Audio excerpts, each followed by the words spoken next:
अस्सलाम वालेकुम। Super daily news channel पे आपको अगेन वेलकम कहती हूँ। दोस्तों कैसे हैं आप? अच्छा तो दोस्तों आज जो रिश्ता है वो एक फीमेल का रिश्ता है जिसकी डिटेल्स मैं आपको दूंगी, लेकिन इससे पहले प्लीज़ आप चैनल को जल्दी से सब्सक्राइब कर लें और वीडियोस को लाइक भी किया करें और शेयर भी किया करें।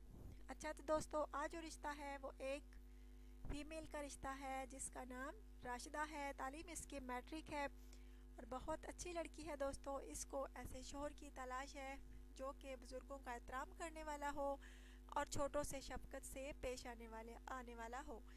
दोस्तों इस लड़की को वो लोग बहुत अच्छे लगते हैं जो बुज़ुर्गों का एहतराम करते हैं और छोटों से शफकत, प्यार और मोहब्बत से पेश आते हैं। अगर आप में से कोई ऐसा है तो ज़रूर सुपर डेली न्यूज़ चैनल पे कमेंट्स करें, अपना बायोडाटा जो है तफसील के साथ लिखा करें और अपनी पिक्चर जो है वो भी लाजमी सेंड किया करें। दोस्तों नसीब वालों को ऐसे रिश्ते मिलते हैं। बहुत अच्छी लड़की है। अगर आप में से कोई इस लड़की से शादी करना चाहे तो ज़रूर रब्ता कीजिए। सुपर डेली न्यूज़ चैनल पे कमेंट्स कीजिए, चाहे आप पाकिस्तान में हैं या पाकिस्तान के बाहर, तो ज़रूर रब्ता कीजिए। अपना ढेर सारा ख्याल रखिएगा, दुआ में याद रखिएगा। अल्लाह हाफिज़।